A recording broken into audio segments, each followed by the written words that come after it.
दोस्तों नमस्कार। आज फिर मैं हाजिर हूँ, आपका दोस्त देवेंद्र धीमान।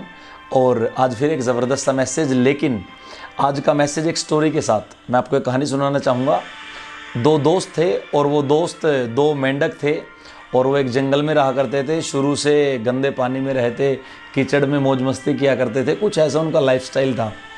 एक दिन क्या हुआ, वो कूद के एक गांव में चले गए और जैसे ही वो गांव में पहुंचे तो वहाँ उन्होंने देखा एक व्यक्ति भैंस का दूध निकाल रहा था।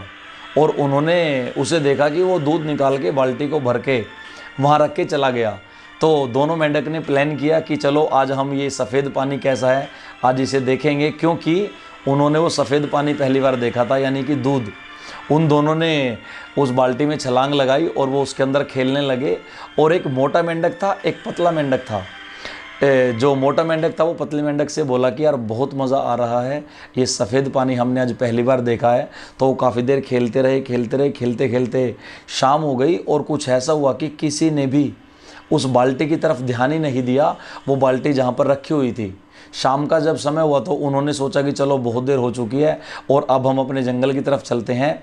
तो मोटे मेंढक ने पतले से कहा कि चलो यार बहुत हो गया, अब निकलेंगे यहाँ से। तो उन्होंने प्लान किया चलो ठीक है निकलते हैं।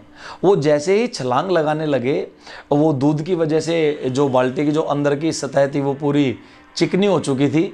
उन्होंने काफ़ी देर ट्राई किया, 1 जंप, 2 जंप, 3 जंप, 4 जंप, काफ़ी देर उन्होंने ट्राई किया। और ट्राई करने के बाद जब वो वहाँ से छलांग नहीं लगा पाए तो फाइनली वो थक गए।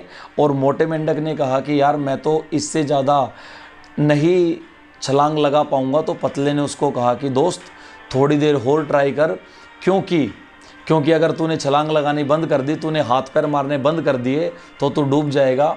उसके आश्वासन पर मोटे मेंढक ने थोड़ी सी फिर प्रैक्टिस की, थोड़ी देर फिर ट्राई किया।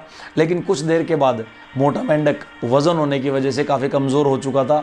तो उसने पतले मेंढक से कहा कि दोस्त तेरा मेरा साथ यहीं तक का था और मैं इससे ज़्यादा छलांग नहीं लगा पाऊँगा। और फाइनली वो थक गया और डूब के मर गया।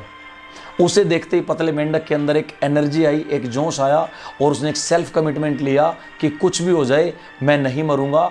और उसने अपने पैर मारने की स्पीड थोड़ी सी बढ़ा दी। जैसे ही पैर मारने की स्पीड बढ़ाई, जैसा कि मैंने आपको बताया, दूध कहीं घंटे से रखा हुआ था और बहुत देर तक पैर मारने की वजह से दूध में से घी निकलना शुरू हो गया। धीरे धीरे वो घी इकट्ठा होना शुरू हुआ और बीच में थोड़ा सा घी इकट्ठा हुआ। और देखिए लगातार प्रैक्टिस करने से वो जैसे घी इकट्ठा हुआ, उस पतले मेंढक ने क्या विचार किया, वो उस घी के ऊपर चढ़ा, क्योंकि वो गाढ़ा हो चुका था।